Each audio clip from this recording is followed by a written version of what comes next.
بسم الله الرحمن الرحيم نحمده ونصلي على رسوله الكريم أما بعد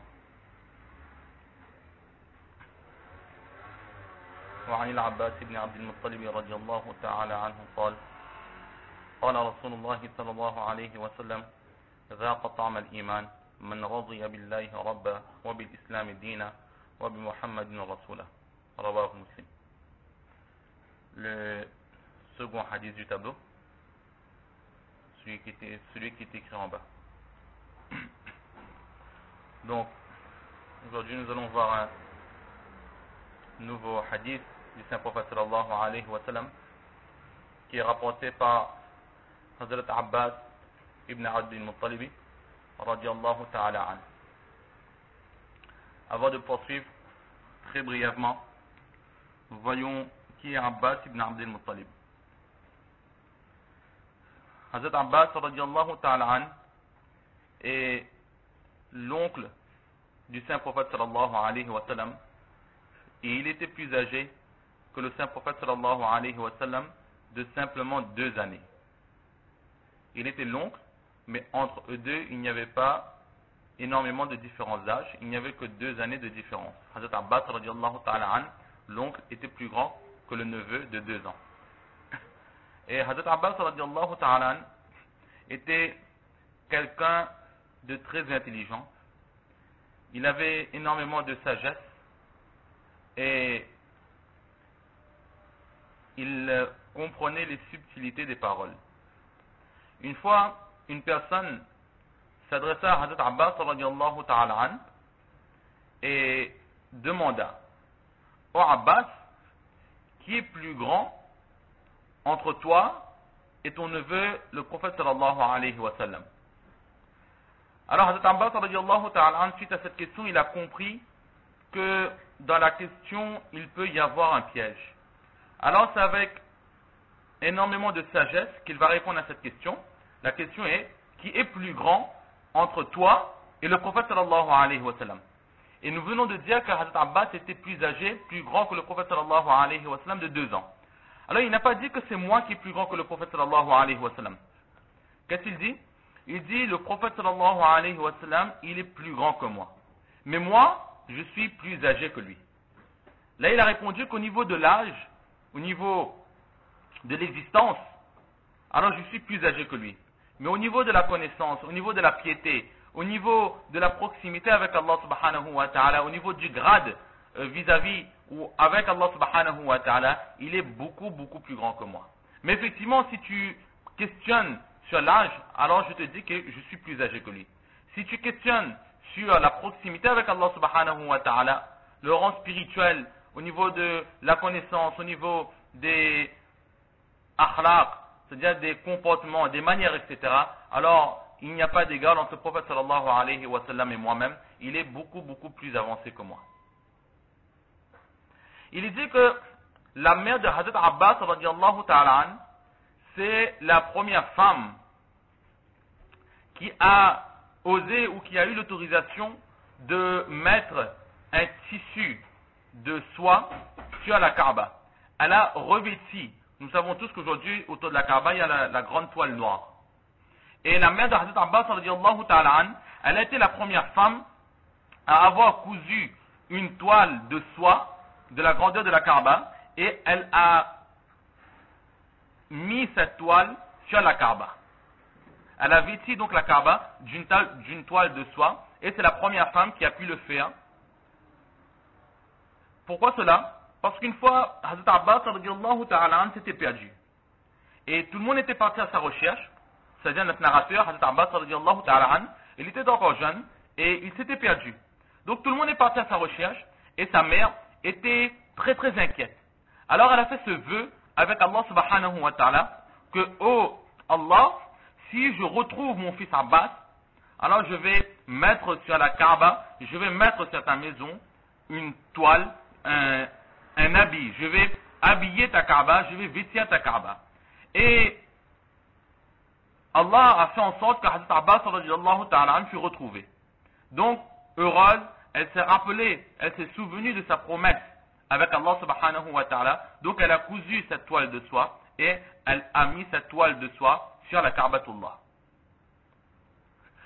Dans l'époque de l'ignorance, c'est-à-dire avant l'arrivée de l'islam, Hazrat Abbas radiallahu ta'ala était un chef.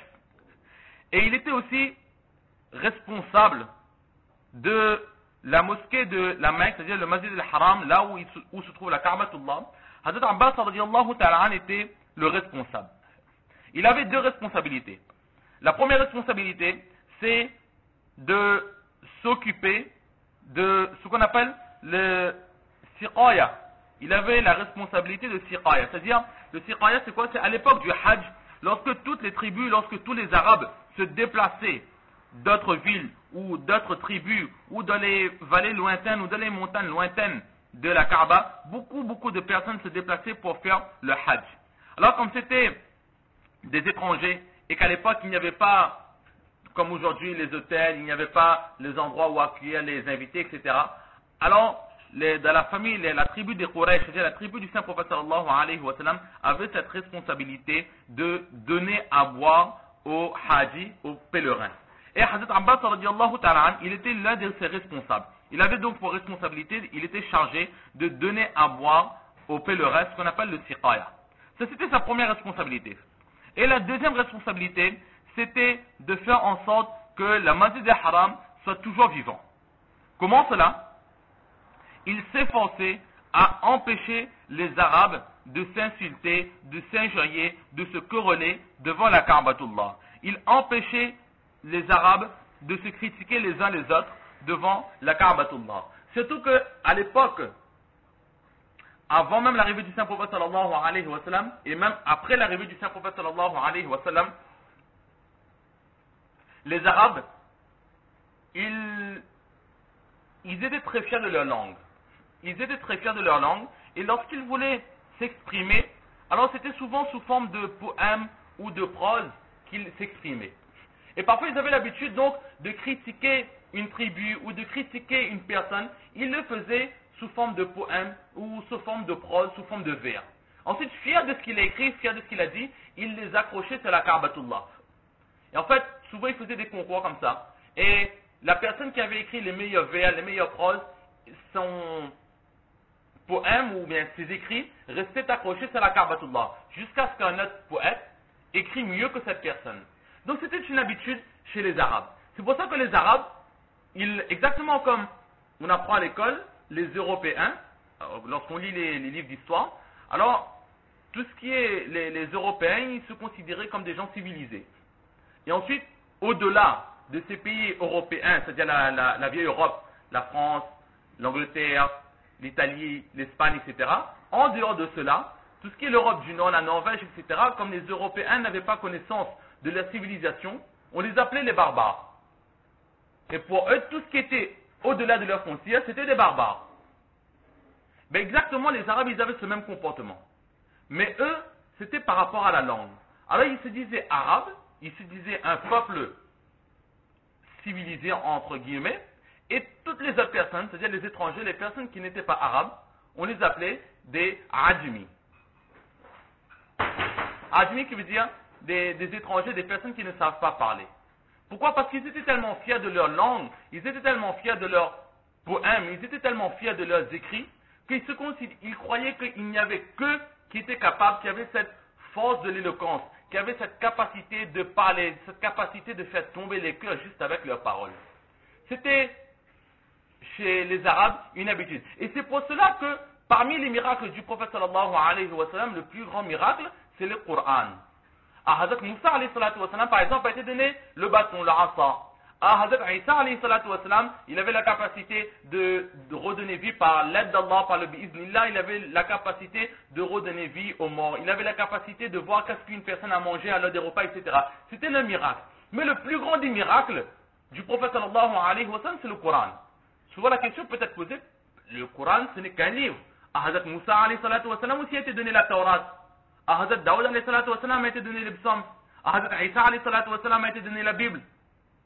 Et au prophète sallallahu alayhi wa sallam a été donné le Coran. Ce sont tous des paroles d'Allah. Mais pourquoi est-ce que le Coran, il est considéré comme le plus grand miracle? Tout d'abord parce que le Coran, c'est la parole même d'Allah subhanahu wa ta'ala. Et aussi, c'est que le Coran, les ayats du Coran, ce ne sont pas des phrases comme dans un texte. Et ce ne sont pas non plus des poèmes, comme les poètes écrits. Mais c'est entre les deux. Ce n'est pas exactement non plus des proses, mais c'est une tournure, une façon de parler que la personne, en le lisant, il ne peut pas dire que je suis en train de lire un poème, parce que ce n'est pas un poème. Il ne peut pas dire non plus que je suis en train de lire un texte. Mais les paroles d'Allah subhanahu wa ta'ala, ce sont des phrases qui se suivent, ce sont parfois des phrases qui riment, ce sont des phrases qui, lorsqu'une personne l'entend, automatiquement, son cœur tombe devant ces paroles d'Allah subhanahu wa ta'ala. Comme les Arabes étaient fiers de leur langue, Allah subhanahu wa ta'ala, comme miracle, il a accordé au prophète sallallahu alayhi wa sallam le Coran, pour dire aux Arabes que vous êtes fiers de cela.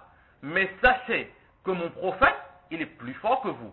Parce que mon prophète, il connaît mes paroles. Et maintenant, essayez de mettre vos paroles au même degré que mes paroles. Et cela a été fait. Une fois un ayat ou bien une sourate du Coran a été révélée. Et ce ayat-là, comme ces Arabes, ils avaient l'habitude de mettre leur poème sur la Kaaba. Alors, ce ayat-là, cette sourate a été révélée et elle a été placée sur la Kaaba.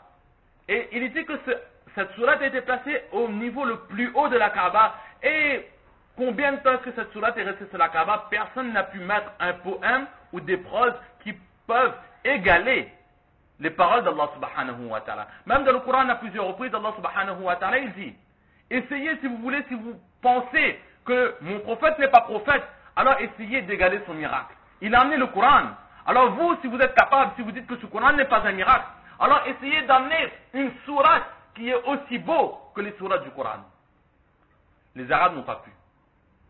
Alors, Allah subhanahu wa ta'ala, il dit, si vous n'êtes pas capable d'emmener une sourate dans un autre endroit du Coran, à plusieurs endroits, il dit, à un autre endroit, le prophète Allah subhanahu wa ta'ala, il dit, n'emmenez pas une sourate, mais emmenez simplement un ayat. Et là aussi, ils n'ont pas été capables.